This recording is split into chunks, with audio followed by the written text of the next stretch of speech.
The Last Dream of Old Oak, by Hans Christian Andersen. The Last Dream of Old Oak is an endearing story for all ages. Though not as well known as The Little Match Girl, this is another excellent Christmas story and one of our favorite fairy tales.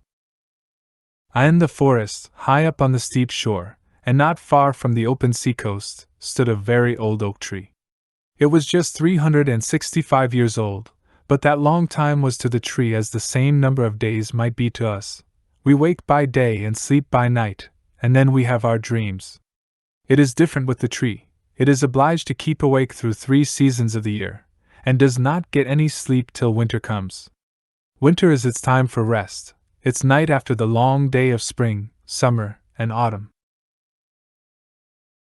On many a warm summer, the ephemera, the flies that exist for only a day, had fluttered about the old oak, enjoyed life and felt happy, and if, for a moment, one of the tiny creatures rested on one of his large fresh leaves, the tree would always say, "Poor little creature! Your whole life consists only of a single day. How very short! It must be quite melancholy." "Melancholy? What do you mean?" the little creature would always reply. "Everything around me is so wonderfully bright and warm and beautiful that it makes me joyous. But only for one day, and then it is all over." "Over?" repeated the fly. "What is the meaning of all over? Are you all over too?" "No, I shall very likely live for thousands of your days, and my day is whole seasons long. Indeed, it is so long that you could never reckon it out." "No? Then I don't understand you. You may have thousands of my days, but I have thousands of moments in which I can be merry and happy. Does all the beauty of the world cease when you die?" "No," replied the tree. "It will certainly last much longer, infinitely longer than I can even think of." "Well then," said the little fly, "we have the same time to live, only we reckon differently."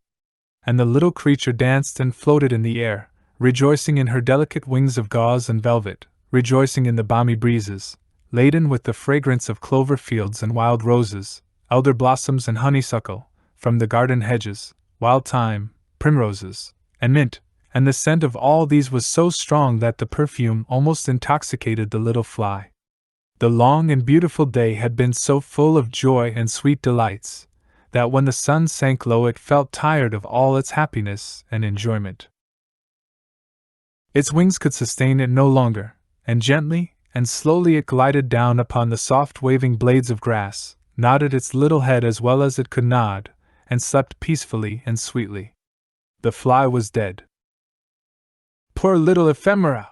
said the oak. "What a terribly short life!" And so, on every summer day the dance was repeated, the same questions asked, and the same answers given. The same thing was continued through many generations of ephemera. All of them felt equally merry and equally happy. The oak remained awake through the morning of spring, the noon of summer, and the evening of autumn. Its time of rest, its night drew nigh. Winter was coming. Already the storms were singing, "Good night, good night. Here fell a leaf and there fell a leaf. We will rock you and lull you. Go to sleep, go to sleep. We will sing you to sleep, and shake you to sleep, and it will do your old twigs good, they will even crackle with pleasure. Sleep sweetly, it is your 365th night. Correctly speaking, you are but a youngster in the world.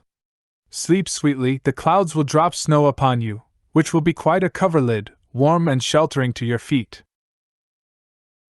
Sweet sleep to you, and pleasant dreams." And there stood the oak, stripped of all its leaves, left to rest during the whole of a long winter, and to dream many dreams of events that had happened in its life, as in the dreams of men.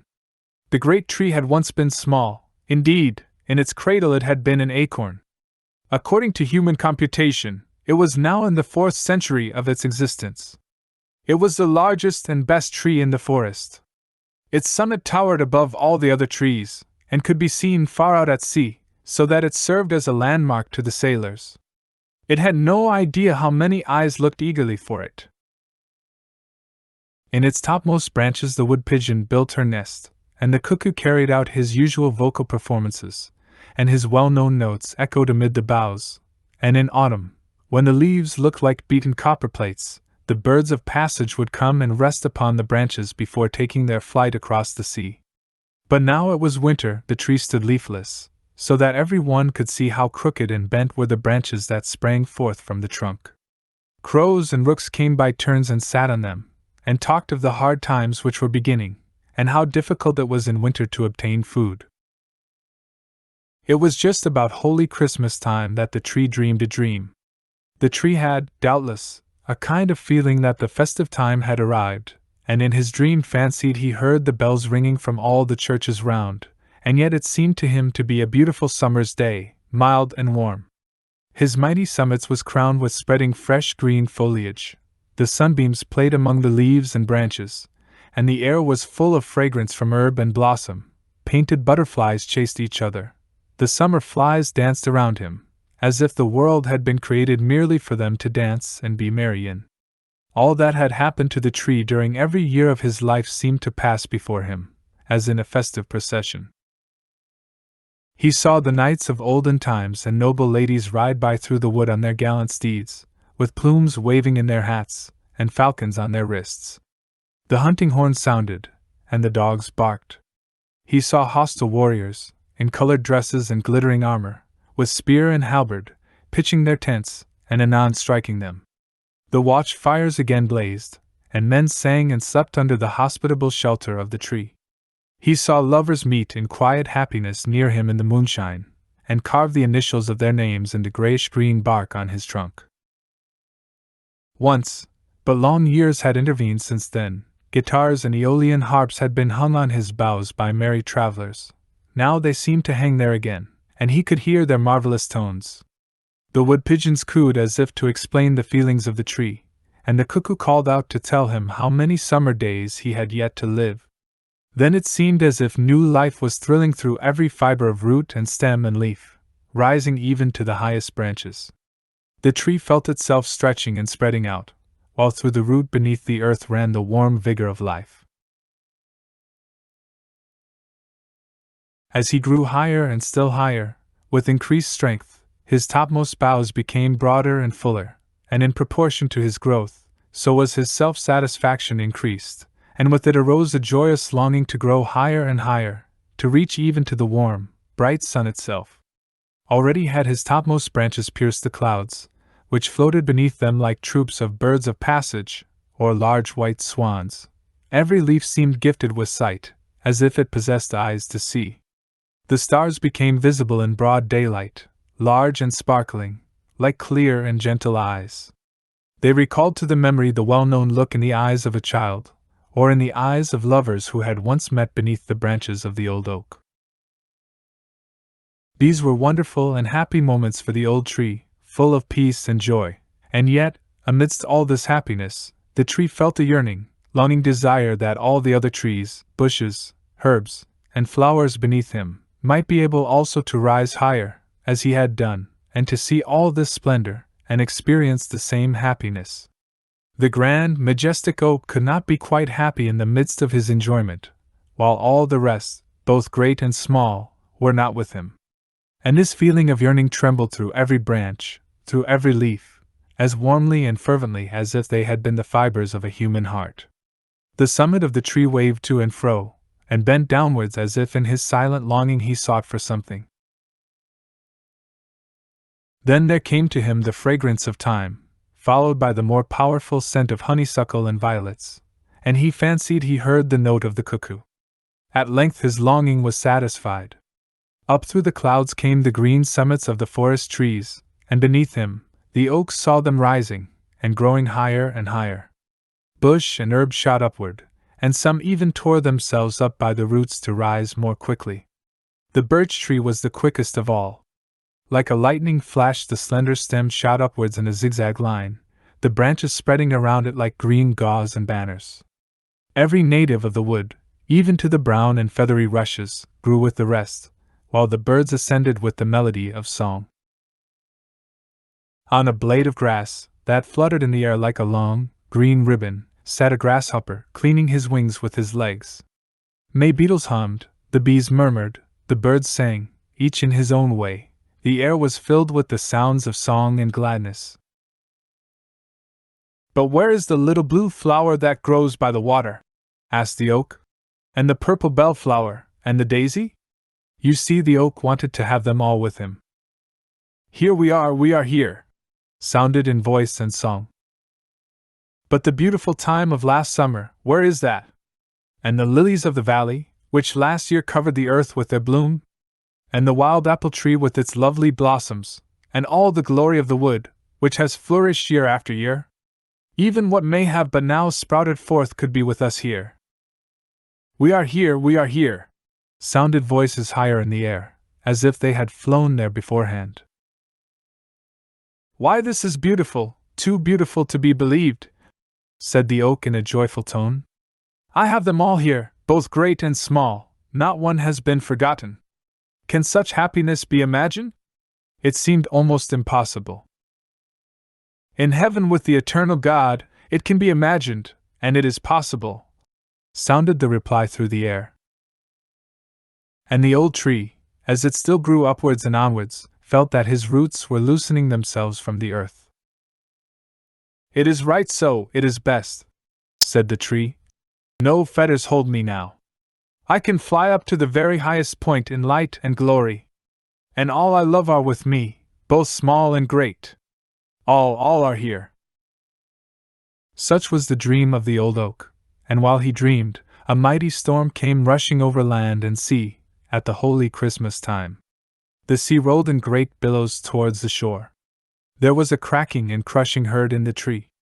The root was torn from the ground just at the moment when in his dream he fancied it was being loosened from the earth. He fell. His 365 years were passed as the single day of the ephemera. On the morning of Christmas Day, when the sun rose, the storm had ceased. From all the churches sounded the festive bells, and from every hearth, even of the smallest hut, rose the smoke into the blue sky, like the smoke from the festive thank-offerings on the Druids' altars. The sea gradually became calm, and on board a great ship that had withstood the tempest during the night, all the flags were displayed, as a token of joy and festivity. "The tree is down! The old oak, our landmark on the coast!" exclaimed the sailors. "It must have fallen in the storm of last night. Who can replace it? Alas! No one." This was a funeral oration over the old tree, short, but well meant. There it lay stretched on the snow-covered shore, and over it sounded the notes of a song from the ship, a song of Christmas joy, and of the redemption of the soul of man, and of eternal life through Christ's atoning blood. "Sing aloud on the happy morn! All is fulfilled, for Christ is born. With songs of joy let us loudly sing. Hallelujahs to Christ our King!" Thus sounded the old Christmas carol, and every one on board the ship felt his thoughts elevated, through the song and the prayer, even as the old tree had felt lifted up in its beautiful dream on that Christmas morn. The last dream of Old Oak was featured as the short story of the day on Saturday, December 11th, 2021. The story opens with Old Oak Tree expressing sympathy for the ephemera's short lives. The fly counters by explaining that they both have just one life and the difference is simply in the way it is measured, the fly measuring moments, the tree measuring years. I imagine that this story may have been the inspiration for an interesting little commercial that Vodafone ran around 2006. Please reread the following passage, then watch the video and see what you think. And the little creature danced and floated in the air, rejoicing in her delicate wings of gauze and velvet, rejoicing in the balmy breezes, laden with the fragrance of clover fields and wild roses, elder blossoms and honeysuckle, from the garden hedges, wild thyme, primroses, and mint, and the scent of all these was so strong that the perfume almost intoxicated the little fly. The long and beautiful day had been so full of joy and sweet delights, that when the sun sank low it felt tired of all its happiness and enjoyment. Its wings could sustain it no longer, and gently and slowly it glided down upon the soft waving blades of grass, nodded its little head as well as it could nod, and slept peacefully and sweetly. The Last Dream of Old Oak is a featured selection in our collection of Christmas stories, short stories for middle school too, and children's stories. 7.7